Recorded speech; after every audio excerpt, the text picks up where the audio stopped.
Hello everyone and welcome to AdvancePro University. Today we will be discussing backorder management and order fulfillment. To ask a question during the presentation, please feel free to use the questions tab on the GoToWebinar panel. So these features are designed to allow you to effectively manage items that you've backordered, incoming vendor orders, vendor back orders, and they allow you to set up on-demand ordering or just-in-time delivery as well. So we're going to jump straight into AdvancePro today.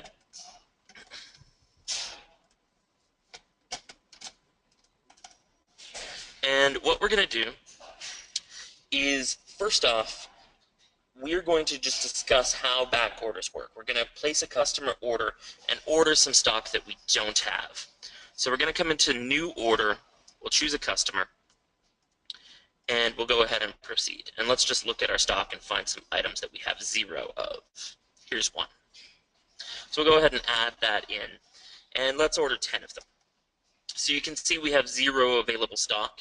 Now we'll talk a little bit later on about reserves, but essentially this is the stock that is available to sell that's shown here on this screen. We're going to go ahead and save and place the order.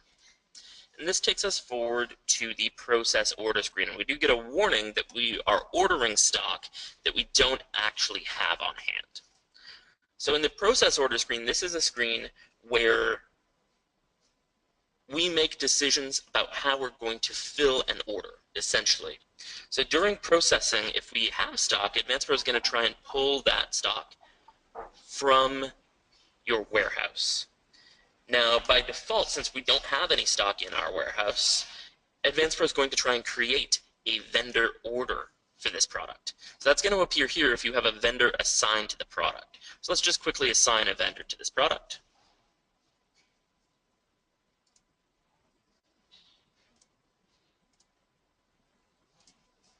There we go. And we'll give it also a cost price and a sale price.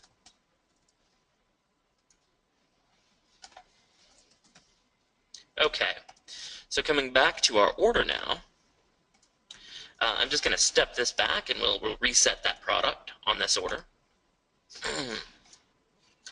So now we'll go ahead and grab that red strap tote again, and we'll order 10 of them. And at this point now, when we go to process the order, we'll see that it's actually attempting to create a vendor order here. So this item now is going to create an order with the vendor that we choose from this drop-down. If we have multiple vendors, you'll see we can choose the vendor, and it also displays the price when we purchase from that vendor. So here we're going to create an order for 10 from this vendor. Now, when the vendor order is received, we're actually going to return to this screen and pull from our warehouse. That's going to commit stock and start the picking process. And when we use this process order screen to pick out of the warehouse, it creates a reserve on this inventory. That means that we know the stock is still on hand, but we haven't shipped it yet. So manufacturing also does the same thing for those of you who manufacture, reserving the components until the work order gets finalized. This is going to allow us to see the total stock and the stock that's available for sale, so we don't actually sell more product than we have available. Something else that I should note is if you're doing manufacturing, you can send a back order to manufacturing to start a work order as well. So that's done from this last checkbox on the right to go back order to your manufacturing crew. Then when you process that work order, you can send a back order for parts to the vendor or for a subassembly item on another work order so that you can go ahead and get a subassembly. So go ahead and see our past videos on manufacturing on AdvanceProTech.com under resources for more details on manufacturing. So let's go ahead and create that vendor order and click process. And here we're going to get a little pop-up that tells us how we get that vendor order or what other actions were taken in this order. So in this case, we've got a vendor order. Let's go and look at that vendor order. Go ahead and open up that order. And this happens to be an order that contains other items from this vendor. Here's our tote, but there's a number of other orders that are actually open on this vendor order. And these could have been added from other customer orders. So if you get a very popular item that you're out of, these will all roll together onto one big customer order that you can send off to your vendor. Now, we can click this eyeball right here to go ahead and open up and take a look at the customer orders that are relating to this line item. And this way, when we bring these items in, we're now going to be able to go ahead and fulfill those customer orders.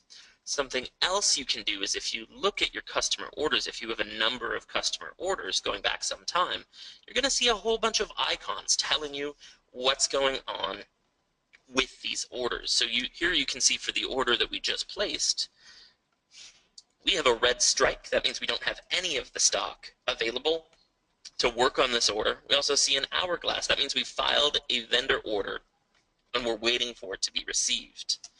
If we see a dolly, that means it's in the warehouse being picked, packed, or shipped. We'll also see a truck. That means it's being drop shipped. And you'll see that we have a green box. That means we have all the stock that we need to go ahead and fill this order. So as soon as we receive that vendor order, we can come in and see which customer orders we can take action on. Now, one thing that a lot of customers and a lot of users of AdvancePro may like is if as soon as you receive that vendor order, you can have a reserve on the stock that's come in automatically. So you don't have to go and process the order again just to reserve the stock. And what this is there to prevent is to prevent having items come in and then have them accidentally ship to a customer who only recently ordered those items instead of the customer who might have been waiting a long time for those items. So we can activate that option to reserve that stock that's come in for a customer by coming to Admin, coming to Site Settings, coming to Additional Settings, General Settings, there we are. And you're going to want to enable Customer Reserved Inventory. So as soon as you receive that vendor order in using our receiving system, you're going to be able to have that automatically reserved for your customers. Now, a couple other things that I would like to point out as we're going through this process is when we actually receive a vendor order. We could partially receive a vendor order. The vendor themselves might be back ordering on our behalf. So if we go ahead and receive a vendor order, you'll see some of these are orange or red, or in the case of something we've received, green. So we're going to be able to see just by looking at these vendor orders what the status is. Now we can partially receive a vendor order. So if we go ahead, in this case we've ordered 922 items. If we only receive 900, the remaining 22 is back ordered with the vendor. So we're going to be able to see that this has been partially received. There's still a back order waiting with that vendor. And in turn, what happens is the bill that AdvancePro creates corresponds with what's been received so far. And if that back order comes in quickly, we can add it to that first bill that gets created.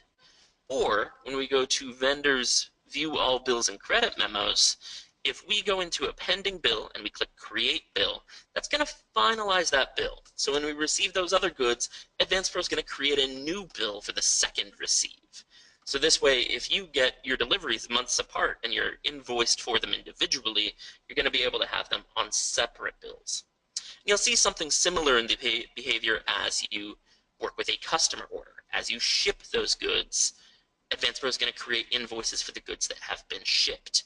And you can either have them adding continuously to a customer invoice, or you can have the goods go on separate invoices if you're shipping them a long time apart, simply by managing when you create the invoice and when you create the bill here in AdvancePro.